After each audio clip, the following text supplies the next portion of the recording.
Yo mes puceaux, j'espère que ça roule pour vous. On se retrouve aujourd'hui, on va enfin s'occuper de la moto juste derrière qui n'a toujours pas démarré depuis la dernière vidéo que vous avez vue. Je la mets juste ici ou juste ici si vous voulez la voir. Donc là on va se rendre au garage. Restez jusqu'à la fin de la vidéo parce que en principe on pourra la démarrer. Si c'est pas la première fois que vous tombez sur une de mes vidéos ou si vous avez l'habitude de les regarder, pensez à vous abonner, c'est super important, ça me donne beaucoup de puissance pour la suite. Trêve de bavardage, on y va, c'est parti.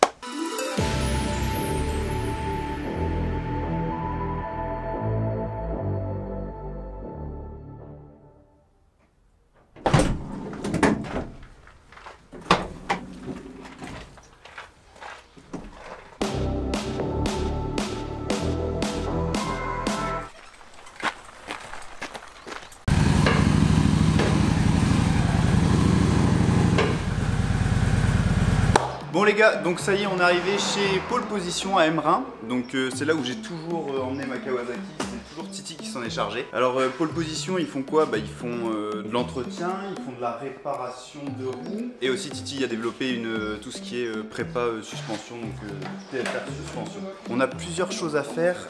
Alors donc j'avais listé, donc on a le kit perso à monter, la housse de selle, charger la petite batterie lithium, graissage de quelques roulements parce qu'apparemment quand ça sort d'usine comme ça c'est pas toujours hyper bien graissé, un kit chain, un réglage de suspension, ça va attendre un peu de la roder, des protèges radiateurs et puis ce sera tout, ce sera déjà pas mal.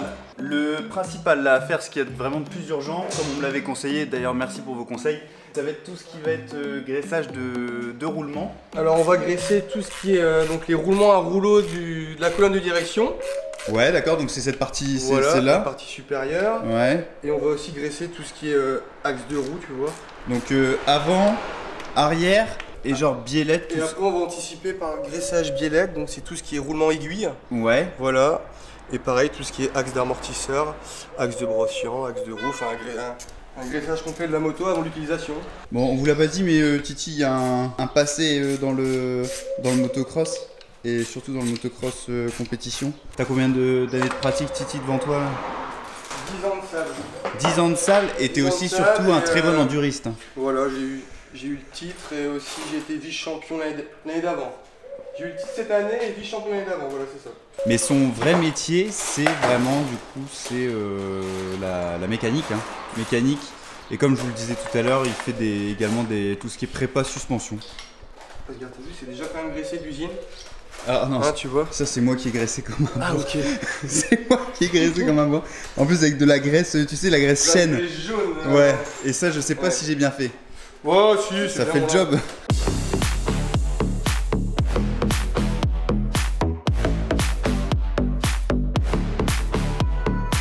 Tu vois, il y a un roulement ici conique dans la partie supérieure et dans la partie inférieure. Ah ok, c'est ça qu'on va venir. Voilà. Okay. Et si par exemple tu le fais pas? Qu'est-ce qui risque passe d'arriver? Usure prématurée? Il y a forcément de l'infiltration d'humidité qui va rentrer à l'intérieur. Donc si tu le fais pas, s'il n'y a pas de graisse, le roulement il va se bloquer dans sa cage, tout simplement. Et ça va faire des points de. Et tu auras de la rigidité, une rigidité comme ce que j'avais des fois avec la Kawa quand la je la. T'as vu ça aussi, ouais. Donc ça c'est l'écrou qui permet de freiner la colonne de direction. Voilà. Donc là comme tu peux voir c'est vraiment graissé partiellement. Voilà. Il n'y a pas assez de graisse. Pour toi c'est faible en termes de... Ouais. Ils vont mollo. C'est léger.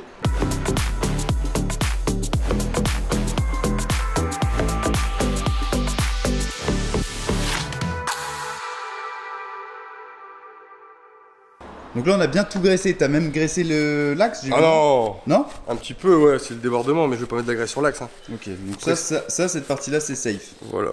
Bon, chose qu'on va faire là tout de suite, c'est pour éviter de perdre du temps, c'est on va charger la petite batterie avec un chargeur lithium. Est-ce qu'il y a un temps à respecter? En général, la batterie, je pense que moi, sous une demi-heure, elle est chargée. Hein. Une demi-heure, ouais. Une demi-heure, une heure, ouais. Donc là, on a remis l'axe de roue graissé avec de la bonne graisse, pas de la graisse jaune comme j'avais mis.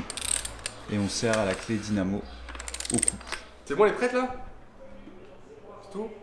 Ça serait beau hein. On fait l'arrière. Donc là on a fait l'avant, on a fait tout ce qui est graissage des roulements. Graissage des roulements de colonne de direction et coulisses au détrier. Bah qu'est-ce que tu proposes Titi? Après c'est toi qui décides hein. Du coup maintenant on va s'occuper de l'arrière, donc graissage des roulements de brossiant et roulements de biellette. Donc du coup on va enlever aussi ta chaîne puisqu'on a kit chaîne à changer. Hop. Donc là, on enlève le kitchen. Non, la chaîne. Ouais, la chaîne d'abord. Donc là, c'est on appelle ça une agrafe, c'est ça? Une attache rapide. Putain. Donc là, on a enlevé la chaîne. Tu vois? Voilà. Là, elle se bascule en avant, forcément. Ça c'est pas graissé du tout, ça. Non, regarde, c'est sec. Ah ouais, là, c'est archi sec. C'est sec, sec, sec.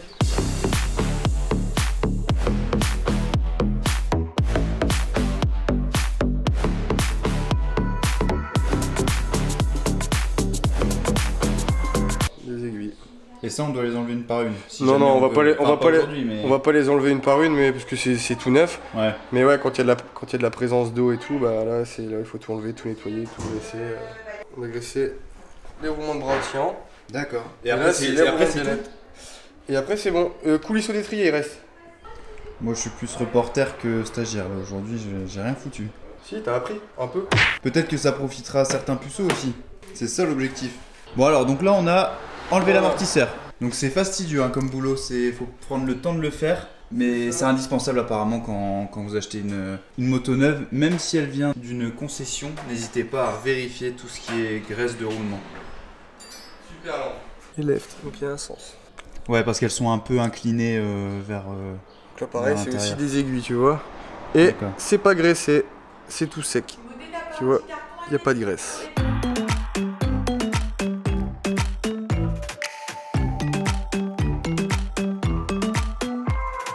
On s'aide bien du manuel constructeur hein, pour bien serrer au couple. Et là, on a la batterie normalement qui vient de terminer de se charger.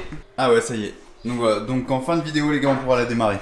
Bon là on a mis la batterie mais ça ne répond pas. On a fini tout ce qui est graissage de la moto. Tu vas parler pour moi, je pense. On a fini tout ce qui était graissage des roulements, etc. Tant qu'on y est, on va s'attaquer au kitchen. Comme ça, quand tu revends la moto, tu peux remettre le kitchen standard. Ouais, c'est ça l'intérêt, c'est que comme ça, on conserve le kitchen d'origine pour la revente. Donc là, on commence par quoi? On enlève la couronne. Celle d'origine, je crois que c'est une 48 et celle que j'ai achetée, c'est une 49. C'est pas grave? On va tirer un peu plus court. Alors la technique pour pas se bousiller les mains comme j'avais fait la dernière fois. Voilà. Et du coup, tu as plus d'amplitude, donc plus de force. Donc clé de 14 et clé de 15. Une taille au-dessus. Ça c'est quoi? Parce qu'on avait déjà fait la remarque. C'est un écrou ça? Ouais, c'est un écrou, c'est ce qui maintient ta couronne. Mais celui-là, c'est un écrou nil stop, tu vois, qui est un peu freiné. Du coup, là, l'optique, elle est pas nécessaire. Tu vois, ça, c'est un écrou traditionnel. Et donc là, il n'y a pas de nil stop. C'est qu'on n'a pas le petit rebord qui est juste là. Donc là, ouais, là par contre, avec des écrous comme ça, on conseille de mettre du frein filé. Sur la couronne d'origine, il n'y a pas d'anti-bout. On voit, il n'y a pas de petit. Ouais, c'est pas trop conseillé dans le sable. Pas trop conseillé dans le sable. Là, la nouvelle, pareil, il n'y a pas d'anti-bout. Mais c'est une acier. Donc du coup, elle va résistante. Dans le temps, ouais. Mais un peu plus lourde. Un peu plus lourde, ouais. Et en revanche, quand je voudrais aller dans le sable. Alors, je conseille de mettre de l'acier aussi pour que ça aille plus loin dans le temps. Ouais. Mais par contre, tu prends la AFAM SLK. AFAM SLK. Ouais, la SLK. Et celle-ci, elle possède les rainures anti-bout. Et au niveau de la chaîne, parce que là, j'ai pas pris une chaîne à joint torique, j'ai pris une chaîne à. Une chaîne renforcée. Ouais, classique. Pour la terre, hein, on va dire que. Ouais, pour une 2,5, c'est ce qui. Ça va? Ouais, ça convient parfaitement. Après, une 4,50, on a tendance à mettre des joints toriques parce que ça se rallonge facilement, mais là, c'est une 2,5. Hein. Donc, sans problème. Donc là c'est bon, on a mis la couronne et on va s'attaquer au pignon de sortie de boîte et ensuite la chaîne.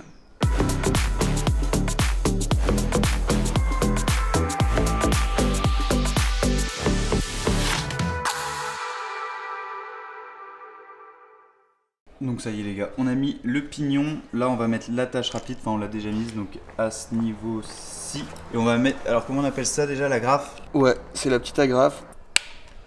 Voilà, ça force. Tac, et pareil, la grafe, on met toujours ça, l'arrondi dans le sens de rotation de la roue. Ah oui, c'est ça. Puisque si tu mets dans le sens inverse. Ah oui, pour éviter que ça vienne se. Quand ça vient ici, ça se déclipse, tout simplement. Okay. Et là, ça coûte cher. Et après, avant de mettre l'éclipse, on contrôle que ça passe bien partout pour éviter d'abîmer la grafe. Donc tu vois là, ça bloque un peu. Ouais.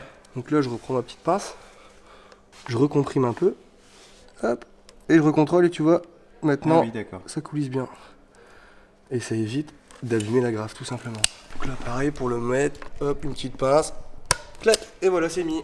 Ça y est les gars, donc là on vient de finir la pose du kitchen. Là on va passer au montage des protèges radiateurs parce que bon je vais forcément tomber les premières sorties et j'ai pas envie de plier mes radiateurs direct. On n'aura pas le temps de terminer entièrement la moto aujourd'hui, donc on se reprendra, enfin la vidéo continuera, mais ce sera un autre jour du coup en décalé, où on se chargera plus de la partie, tout ce qui est partie esthétique. Et puis c'est tout, hein. Sinon on a fait du... Enfin Titi a fait du bon boulot, hein. Comme d'hab. Ok, d'accord, ils font ça comme ça. C'est complexe. Bon, bah, je suis en train de me dire comment ils ont fait ça, mais c'est pas mal. C'est beau, c'est du beau boulot. J'avoue, les mecs qui veulent faire, même là je pense qu'ils peuvent faire, tu vois. C'est explicatif quand même. Ah ouais, tu vois. Ouais, j'espère qu'on aura réussi à... On n'a pas tout détaillé à fond, non. Mais je pense qu'on a quand même mis le principal. Voilà. Donc là pareil, un peu de frein filé parce que ça se dessert tout le temps, ça c'est ces trucs là.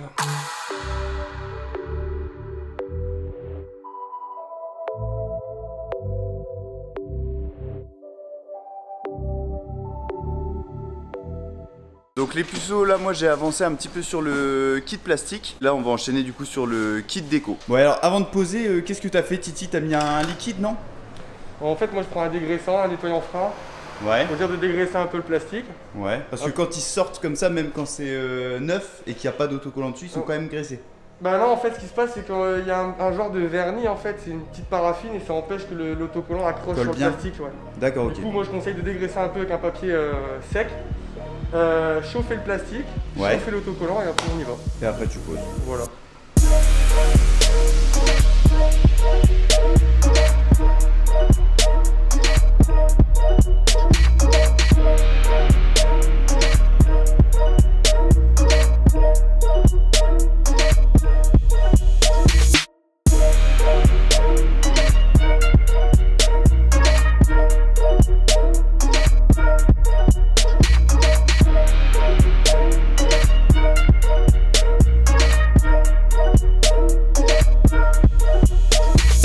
Tu vas avoir l'honneur de la démarrer ici. Ouais. On n'a pas contrôlé, c'est la pression des pneus. 1 kg dans les chocs-pneus. 500 grammes il y avait, tu vois. Non.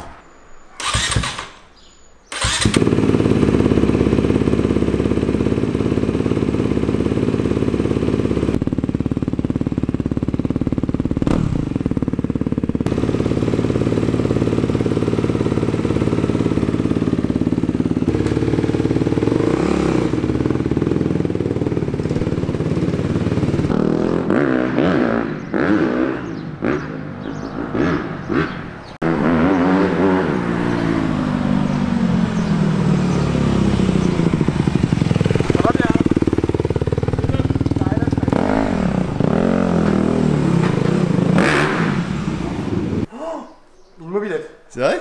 Ah ouais. Elle va se roder donc on va laisser. Ouais. Et là premier roulage gros et vidange après. Hein. Dans les années 90 ils avaient tous cette coupe bien. Oh putain elle filmante. Ouais je suis trop content. On essaie ça ce week-end. Tilini? Ouais, Ligny en Brésil. Alors les puceaux, qu'est-ce que vous en pensez? N'hésitez pas à me le dire dans les commentaires. Je tiens à remercier Timothée Florent de chez Pole Position qui a consacré beaucoup de son temps donc, pour préparer la bête. Donc je répète, c'est réparation, entretien et préparation de suspension. Donc n'hésitez pas à vous rendre chez lui, c'est à Embrun, je vous mets tous les liens dans la description. Je tiens aussi à remercier du coup 3S Racing chez qui j'ai commandé toutes les pièces. N'oubliez pas que vous avez toujours 10% de réduction sur tout le site sur votre prochaine commande avec le code 3S PDS. N'oubliez pas de bien vous connecter sur votre compte. Aussi un grand merci à Race Design qui s'est occupé de tout mon kit personnalisé déco. Donc avec lui on a convenu, on vous fait un geste promotionnel, donc 15% de réduction avec le code puissance 15, donc sur tous les kits déco 100% personnalisables et 5% sur les kits déco classiques avec le code puissance 5. Et enfin, vous savez que j'ai commandé ma moto chez EMX Trade. C'est également là où j'ai commandé la ligne Yoshimura. Ils ont du déstockage pour ces lignes. Donc si vous possédez ou vous connaissez quelqu'un qui possède une 450 CRF de 2018 à 2020, vous pouvez obtenir la ligne pour 695 €, livraison incluse. Aussi, ils vendent des lignes Yoshimura pour 250 CRF 2019 et 2020 comme la mienne à 853 €, livraison incluse si vous passez par les liens qui sont juste en dessous dans la description. J'espère que cette vidéo vous a plu, si c'est le cas vous mettez un pouce en l'air comme d'habitude. Restez connectés, merci beaucoup pour votre puissance, à très bientôt, ciao.